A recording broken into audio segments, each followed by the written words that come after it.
They go to their financial planners or accountants or stockbrokers and buy a balanced portfolio. Most have lots of cash in CDs, low-yield bonds, mutual funds that can be traded within a mutual fund family, and a few individual stocks. It is a safe and sensible portfolio. But it is not a winning portfolio. It is a portfolio of someone playing not to lose. Don't get me wrong. It's probably a better portfolio than more than 70% of the population has, and that's frightening. It's a great portfolio for someone who loves safety. But playing it safe and balanced on your investment portfolio is not the way successful investors play the game. If you have little money and you want to be rich, you must first be focused, not balanced. If you look at any successful person, at the start they were not balanced. Balanced people go nowhere. They stay in one spot. To make progress, you must first go unbalanced. Just look at how you make progress walking. Thomas Edison was not balanced. He was focused. Bill Gates was not balanced.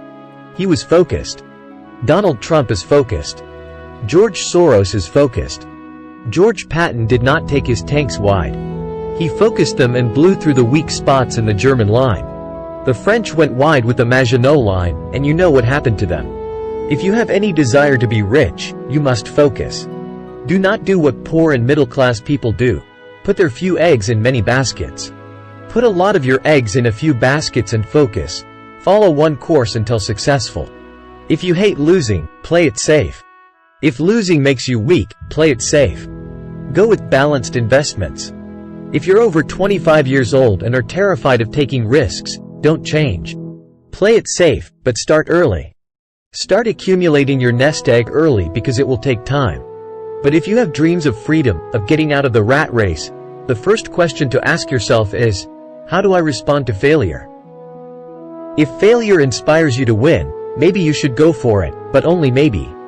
If failure makes you weak or causes you to throw temper tantrums, like spoiled brats who call attorneys to file lawsuits every time something doesn't go their way, then play it safe. Keep your daytime job. Or buy bonds or mutual funds. But remember, there is risk in those financial instruments also, even though they may appear safe.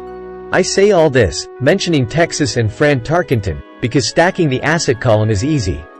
It's really a low aptitude game. It doesn't take much education. 5th grade math will do. But building your asset column is a game in which attitude plays a major role. It takes guts, patience, and a great attitude toward failure. Losers avoid failing. And failure turns losers into winners. Just remember the Alamo. Overcoming cynicism. The sky is falling. The sky is falling. Most of us know the story of Chicken Little who ran around warning the barnyard of impending doom. We all know people who are that way. There's a Chicken Little inside each of us. As I stated earlier, the cynic is really a little chicken. We all get a little chicken when fear and doubt cloud our thoughts. All of us have doubts. I'm not smart. I'm not good enough. So-and-so is better than me. Our doubts often paralyze us. We play the what if game. What if the economy crashes right after I invest? What if I lose control and I can't pay the money back? What if things don't go as I planned? Or we have friends or loved ones who will remind us of our shortcomings. They often say, "What makes you think you can do that? If it's such a good idea, how come someone else hasn't done it? That will never work. You don't know what you're talking about." These words of doubt often get so loud that we fail to act. A horrible feeling builds in our stomach. Sometimes we can't sleep. We fail to move forward. So we stay with what is safe, and opportunities pass us by. We watch life passing by as we sit immobilized with a cold knot in our body. We have all felt this at one time in our lives, some more than others. Peter Lynch of Fidelity Magellan Mutual Fund fame refers to warnings about the sky falling as noise, and we all hear it. Noise is either created inside our heads or comes from outside, often from friends, family, coworkers, and the media. Lynch recalls the time during the 1950s when the threat of nuclear war was so prevalent in the news that people began building fallout shelters and storing food and water. If they had invested that money wisely in the market, instead of building a fallout shelter, they'd probably be financially independent today. When violence breaks out in a city, gun sales go up all over the country. A person dies from rare hamburger meat in the state of Washington, and the Arizona Health Department orders restaurants to have all beef cooked well done. A drug company runs a TV commercial in February showing people catching the flu. Colds go up as well as sales of cold medicine. Most people are poor because, when it comes to investing, the world is filled with chicken littles running around yelling, "The sky is falling. The sky is falling." And chicken littles are effective, because every one of us is a little chicken. It often takes great courage to not let rumors and talk of doom and gloom affect your doubts and fears. But a savvy investor knows that the seemingly worst of times is actually the best of times to make money. When everyone else is too afraid to act, they pull the trigger and are rewarded. Some time ago, a friend named Richard came from Boston to visit Kim and me in Phoenix. He was impressed with what we had done through stocks and real estate. The Phoenix real estate prices were depressed. We spent 2 days showing him what we thought were excellent opportunities for cash flow and capital appreciation. Kim and I are not real estate agents. We are strictly investors.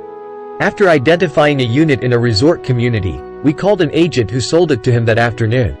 The price was a mere $42,000 for a 2-bedroom townhome. Similar units were going for $65,000. He had found a bargain. Excited, he bought it and returned to Boston. 2 weeks later, the agent called to say that our friend had backed out. I called immediately to find out why. All he said was that he talked to his neighbor, and his neighbor told him it was a bad deal. He was paying too much. I asked Richard if his neighbor was an investor. Richard said he was not. When I asked why he listened to him, Richard got defensive and simply said he wanted to keep looking. The real estate market in Phoenix turned, and a few years later, that little unit was renting for $1,000 a month, $2,500 in the peak winter months. The unit was worth $95,000. All Richard had to put down was $5,000 and he would have had a start at getting out of the rat race. Today, he still has done nothing. Richard's backing out did not surprise me. It's called buyer's remorse, and it affects all of us. The little chicken won, and a chance at freedom was lost. In another example, I hold a small portion of my assets in tax lien certificates instead of CDs. I earn 16% per year on my money, which certainly beats the interest rates banks offer on CDs. The certificates are secured by real estate and enforced by state law, which is also better than most banks.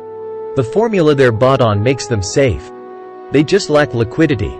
So I look at them as 2 to 7 year CDs. Almost every time I tell someone that I hold my money this way, especially if they have money in CDs, they will tell me it's risky. They tell me why I should not do it. When I ask them where they get their information, they say from a friend or an investment magazine. They've never done it, and they're telling someone who's doing it why they shouldn't. The lowest yield I look for is 16%, but people who are filled with doubt are willing to accept a far lower return. Doubt is expensive. My point is that it's those doubts and cynicism that keep most people poor and playing it safe. The real world is simply waiting for you to get rich. Only a person's doubts keep them poor.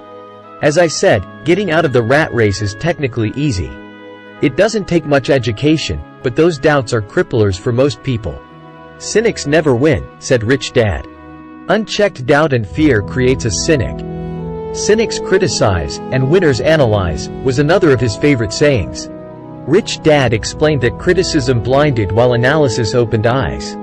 Analysis allowed winners to see that critics were blind, and to see opportunities that everyone else missed. And finding what people miss is key to any success.